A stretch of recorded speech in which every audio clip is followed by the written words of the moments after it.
Assalamualaikum warahmatullahi wabarakatuh. Perkenalkan, kami dari kelompok 10. Di sini kami akan membahas tentang pengelolaan limbah logam berat pada rumah sakit.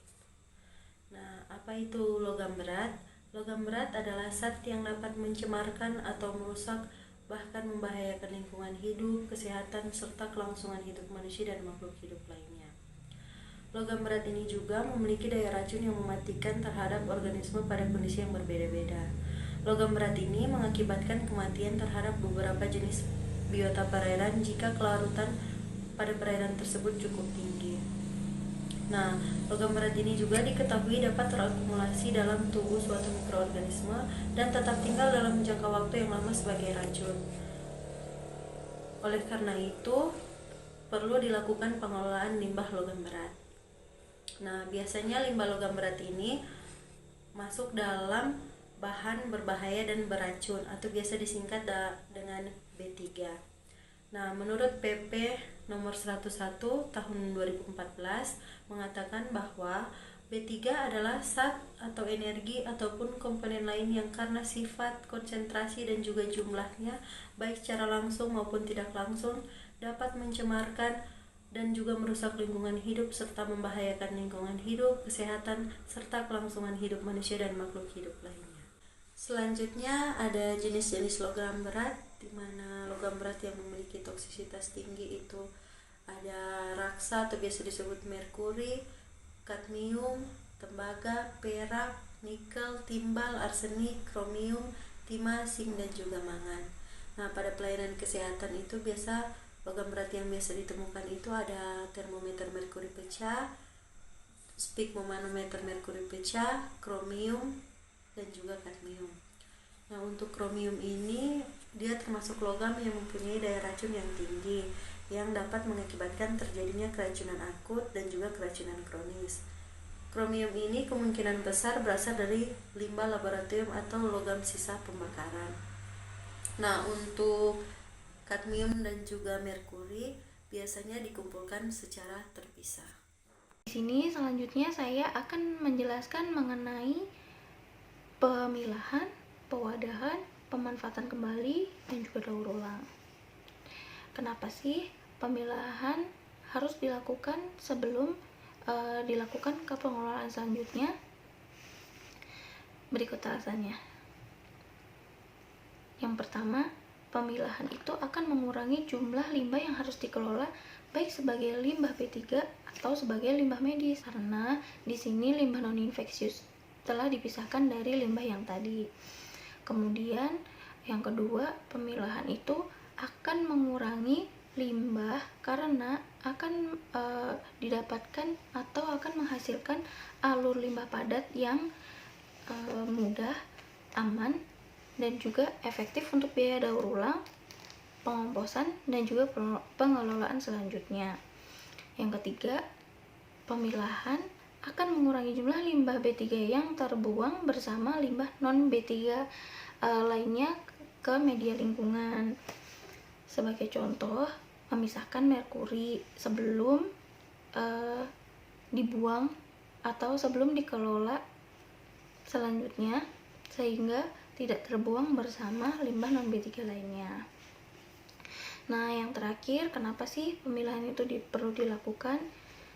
Nah, jawabannya adalah karena akan memudahkan untuk dilakukannya penilaian terhadap jumlah dan pelayanan berbagai alur limbah, sehingga memungkinkan fasilitas pelayanan kesehatan memiliki basis data, mengidentifikasi, dan juga memilih upaya pengelolaan limbah sesuai biaya, dan melakukan penilaian terhadap efektivitas energi strategi pengurangan limbah. Pemilahan pada sumber penghasil limbah sendiri itu merupakan tanggung jawab dari penghasil limbah itu sendiri.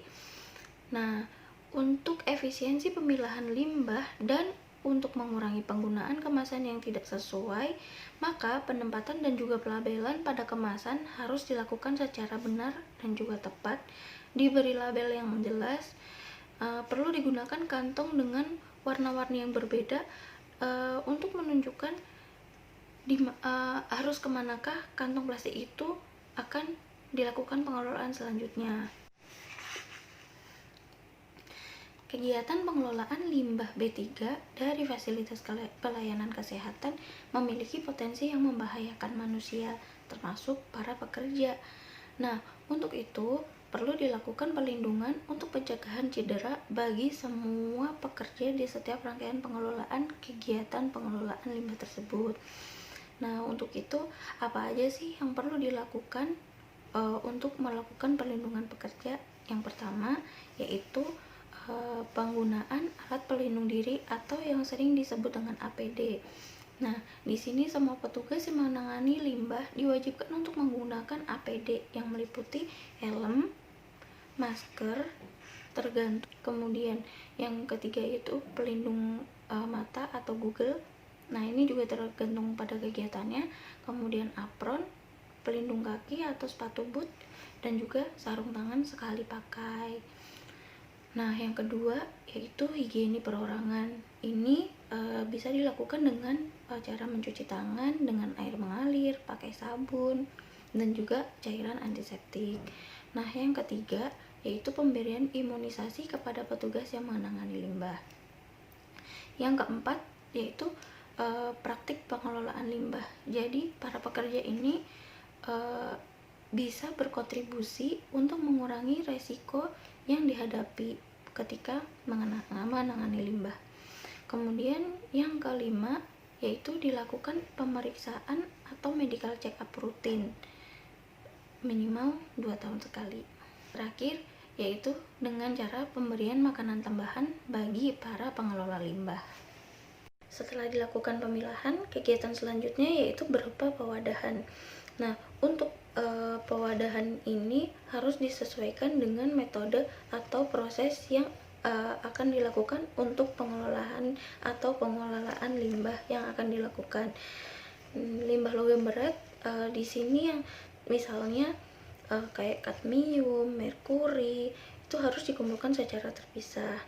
Nah, limbah seperti ini harus diserahkan kepada pihak pengelola limbah B3 yang mempunyai izin untuk pemusnahan. Limbah dengan kandungan logam berat yang tinggi, seperti termometer merkuri atau sphygmomanometer merkuri yang pecah, harus diberikan wadah berwarna coklat, diberikan label yang jelas, dan juga wadahnya ini atau kemasannya ini berupa kontainer plastik yang kuat dan anti bocor. Untuk mengurangi jumlah limbah yang dibuang ke media lingkungan, kita dapat melakukan beberapa hal.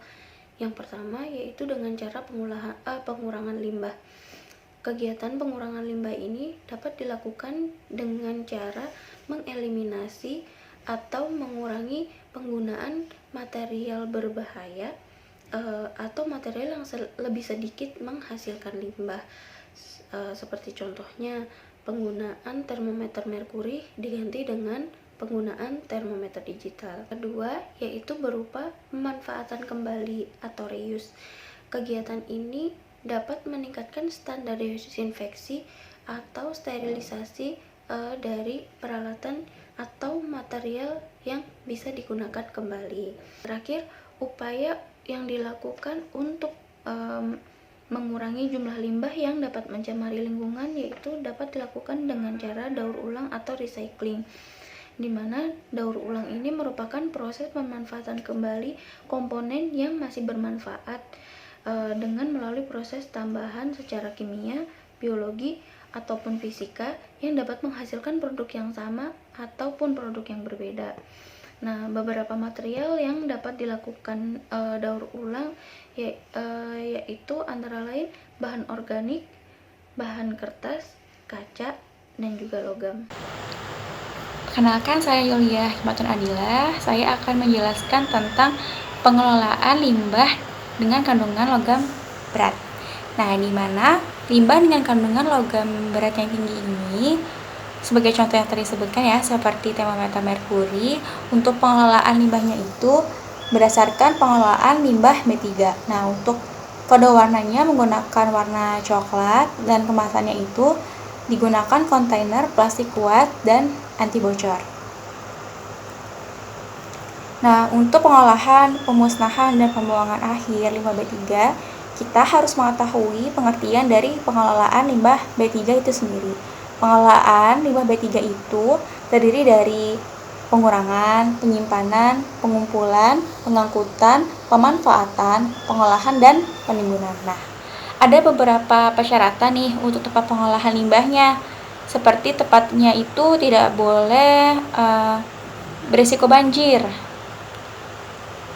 Nah, untuk tidak rawan bencana alam, dan satu lagi dapat direkayasa dengan teknologi untuk perlindungan dan pengelolaan lingkungan hidup. Nah, ada jarak minimal tertentu, paling dekat 30 meter dari jalan umum, jalan tol, daerah pemukiman, perdagangan, hotel, restoran, fasilitas keagamaan, dan pendidikan. Ada juga garis pasang naik laut, sungai, ada juga daerah cagar alam, hutan lindung, dan daerah lainnya yang dilindungi merkuri. Nah, untuk pengolahannya itu dengan menggunakan insinerator yang paling sering. Namun, untuk limbah logam sendiri yang mengandung merkuri, itu tidak disarankan menggunakan insinerator. Lalu, selanjutnya, seperti sistem pengelolaan limbah di rumah sakit, setelah limbahnya itu dikategorikan ya, dipisah-pisahkan berdasarkan jenisnya, seperti pada limbah logam yang termasuk ke dalam kategori limbah medis. Nah, ini dilakukan pengumpulan. Nah, pengumpulan ini setelah dilakukan pengumpulan, maka limbah tersebut disimpan di tempat penyimpanan sementara untuk B3. Nah, dan selanjutnya pihak rumah sakit akan membawanya atau mengangkutnya ke pihak ketiga. Nah, seperti pada slide, limbah dengan kandungan logam berat. Nah, seperti yang tadi disebutkan ya, kalau untuk merkuri sendiri tidak disarankan untuk digunakan insinerator atau diinsinerasi. Kenapa? Karena untuk merkuri sendiri ini beresiko mencemari udara dengan uap beracun dan tidak boleh dibuang ke landfill karena si merkuri ini juga dapat mencemari air tanah. Nah, ada cara yang disarankan yaitu dengan mengirimnya ke fasilitas pengelolaan limbah dengan kandungan logam berat tinggi. Biasanya ini ke negara lain. Tapi jika tidak dimungkinkan, maka limbah tersebut dilakukan penyimpanan yang aman sesuai baku mutu dari limbah B3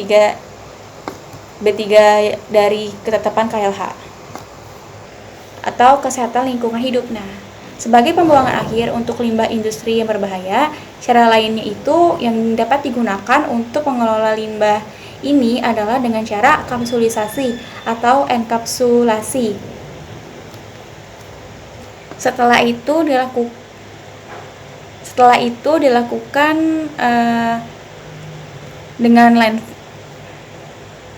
Setelah itu dilanjutkan dengan landfill hanya dalam jumlah kecil, dapat dibuang dengan limbah biasa.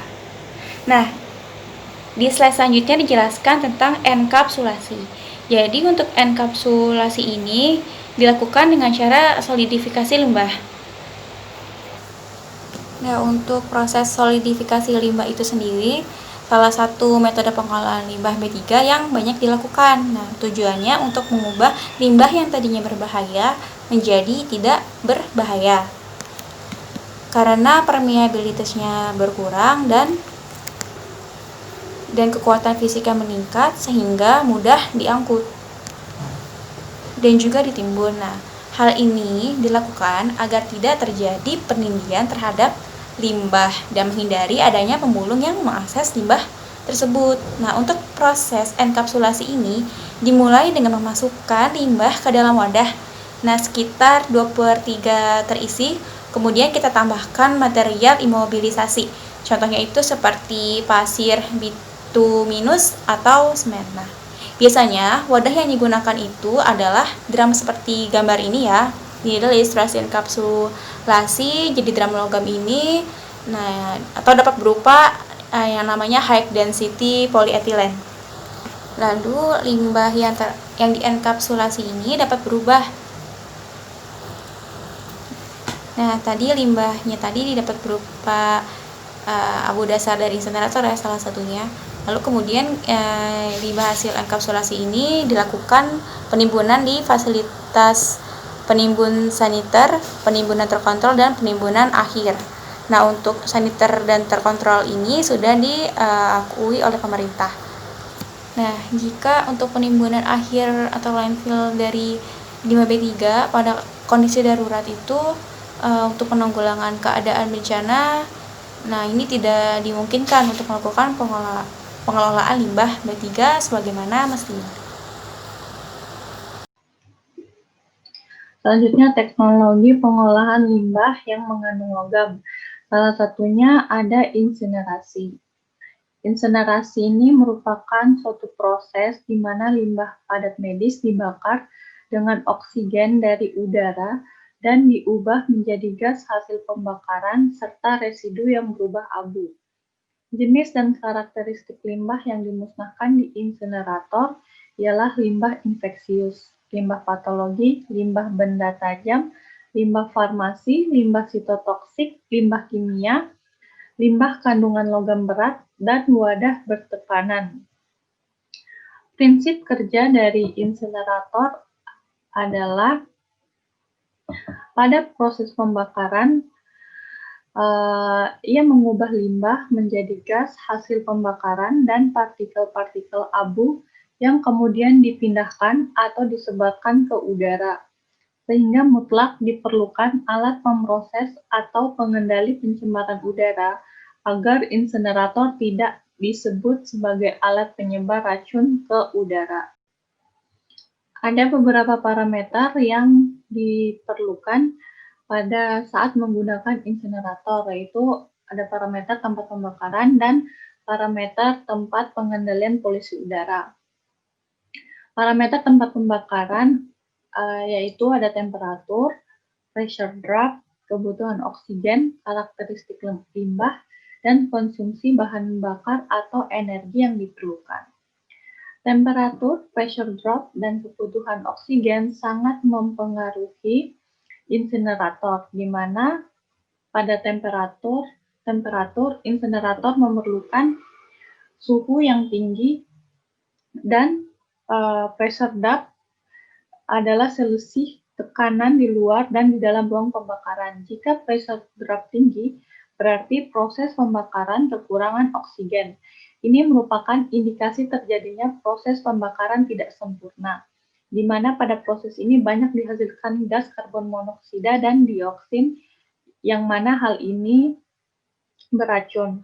Kemudian ada parameter alat pengendalian polusi udara meliputi pressure drop, kecepatan aliran, pH, temperatur cairan scrubber, dan kebersihan filter. Scrubber di sini adalah alat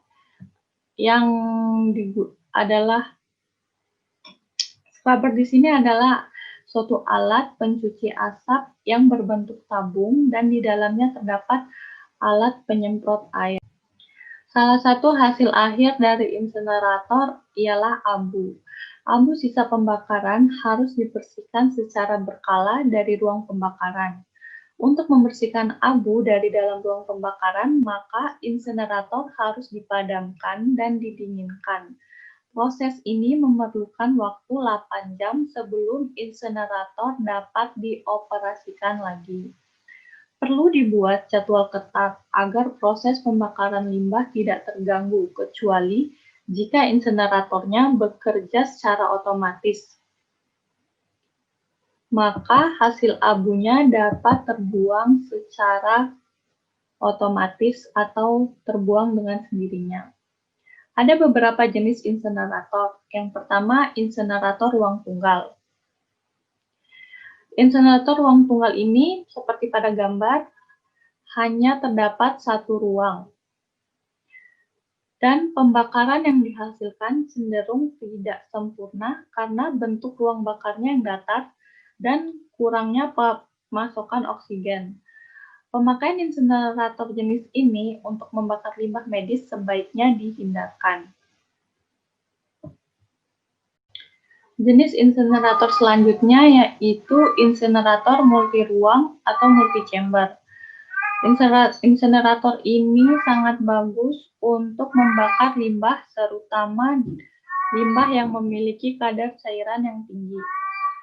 Pada jenis insenerator ini memiliki dua ruang, yaitu ruang pembakaran 1 dan ruang pembakaran 2. Ruang pembakaran 1 ini sebagai tempat memasukkan limbah medis, dan jumlah udara yang dimasukkan dapat dikendalikan sehingga jumlahnya kurang dari yang dibutuhkan secara stokiometri. Kemudian ruang pembakaran 2 merupakan tempat pembakaran dari ruang pertama yang masih belum sempurna. Semua gas dalam ruang ini dapat terbakar dan dibakar dalam temperatur yang tinggi dengan jumlah udara yang berlebihan. Selanjutnya, kekurangan dan kelebihan dari penggunaan insenerator. Kelebihan penggunaan insenerator yaitu susut volume limbah setelah dilakukan pengabuan dari sejumlah besar volume limbah padat dapat menjadi abu yang jumlahnya sedikit sekali. Kemudian kekurangannya, karena bekerja pada suhu tinggi, peralatannya cepat rusak dan karatan sehingga memerlukan biaya perawatan yang tinggi. Kemudian gas-gas hasil pembakaran dapat mencemari udara, dan biaya operasionalnya yang besar, terutama bahan bakar yang digunakan untuk mencapai suhu tinggi. Selain itu, harga relatif mahal dibandingkan dengan sistem pengelolaan limbah logam secara desorpsi panas. Desorpsi panas adalah lawan kata dari adsorpsi atau penyerapan. Pada proses desorpsi dibutuhkan panas yang tinggi, tetapi jika proses desorpsi dilakukan pada tekanan yang rendah, maka panas yang dibutuhkan akan jauh lebih rendah. Desorpsi panas sangat efektif untuk memisahkan bahan-bahan organik dan anorganik yang mudah menguap seperti minyak, pestisida, dan beberapa logam kadmium. Dengan sistem desorpsi panas, material berbahaya dan mudah menguap dipisahkan terlebih dahulu, sehingga akan lebih mudah untuk ditangani. Entah akan dibuang atau akan dimanfaatkan kembali jika bisa. Mengelola limbah dengan teknologi desorpsi panas. Pada proses desorpsi panas, material limbah dipanaskan pada suhu sekitar 300 derajat Celcius di dalam suatu silinder yang berputar dengan kondisi tekanan udara yang rendah. Dengan melakukan pemutaran atau pengadukan, maka pemanasan menjadi efisien karena panas merata ke semua bagian. Dalam hal ini, limbah tidak langsung dibakar dengan nyala api, akan tetapi dialiri udara panas. Pada kondisi normal, tekanan udara 1 atmosfer, proses penguraian limbah organik menjadi karbon terjadi pada suhu sekitar 400–600 derajat Celcius. Tetapi jika karbonisasi dilakukan dalam kondisi tekanan udara yang lebih kecil dari 1 atmosfer, penguraian limbah organik dapat terjadi pada suhu sekitar 200–400 derajat Celcius. Kemudian, uap ini jika didinginkan akan berubah bentuk menjadi cairan yang setelah melalui beberapa tahap pemisahan. Cairan ini dapat dimanfaatkan sebagai bahan bakar atau pengawet. Sisa material padat akan berubah bentuk menjadi serbuk arang. Limbah plastik tidak mengalami perubahan, hanya meleleh dan membentuk gumpalan plastik yang mudah dipisahkan dari serbuk arang. Gumpalan-gumpalan plastik ini dapat didaur ulang untuk keperluan lainnya. Lama proses pengelolaan limbah dengan cara ini sangat bergantung dengan karakter limbah yang diolah. Jika limbahnya banyak mengandung air, maka perlu waktu yang lebih lama dibandingkan limbah yang kering. Berikut merupakan gambaran skema pengelolaan limbah dengan desorpsi panas. Ada pengelolaan limbah yang mengandung merkuri. Merkuri adalah satu-satunya logam berupa cairan yang berkarakteristik unik dan kompleks, sehingga dapat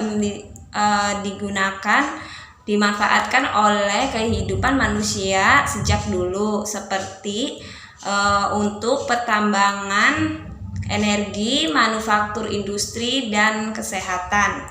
Sesuai dengan peraturan perundang-undangan yang berlaku, kondisi alat kesehatan yang merkuri yang tertumpah dari alat kesehatan, maka dilakukan penyimpanan terpisah. Penyimpanan sementara pada bahan berbahaya dan beracun TPS B3.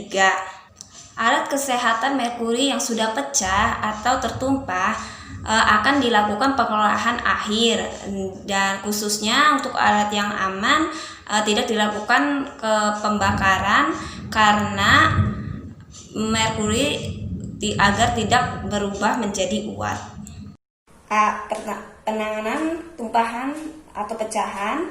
Tumpahan ini biasanya berbentuk cairan keperakan yang berbulir-bulir dan mudah untuk dikumpulkan. Dan merkuri ini yang tumpah tadi secara perlahan akan menguap pada suhu kamar jika tidak segera ditangani, sehingga akan semakin banyak orang yang terpajar uap merkuri tersebut. Oleh karena itu, setiap petugas di unit atau bangsal harus mengetahui tindakan darurat penanganan tumpahan merkuri ini. Nah, sebelum petugas yang terlatih itu datang, yaitu dengan menggunakan spill kit. Spill kit yang terdiri dari tanda untuk mengetahui kalau ada tumpahan merkuri. Yang kedua itu masker, sarung tangan, pembungkus, sepatu, wadah untuk menempatkan merkuri yang terkontaminasi, dan lain-lain seperti yang tertera pada layar di samping ini. Adapun yang wajib dilakukan sebelum penanganan tumpahan merkuri ini yaitu evakuasi seluruh penghuni ruangan. Pastikan pergi ke tempat lain, tutup ruangan tersebut dengan segera untuk mencegah uap. Aliri ruangan tersebut dengan udara dan cek seberapa banyak tumpahan merkuri itu karena berbeda penanganannya. Prosedur penanganan merkuri akibat alat kesehatan yang rusak atau pecah. Penanganan tumpahan merkuri dengan jumlah yang lebih besar, memori yang tumpah lebih dari 2 sendok makan, maka matikan sistem pendingin ruangan. Yang kedua itu evakuasi orang yang di ruangan tersebut, beri tanda bahwa tempat itu sedang diisolasi dan tidak boleh ada yang masuk selain petugas terlatih. Laporkan kepada petugas terlatih untuk menanganinya dan lakukan pencatatan dan pelaporan kepada dinas yang terkait. Yang kedua itu ada penanganan tumpahan yang berjumlah kecil dan membersihkan merkuri pada kain atau karpet, dekontaminasi pada lantai dan keras.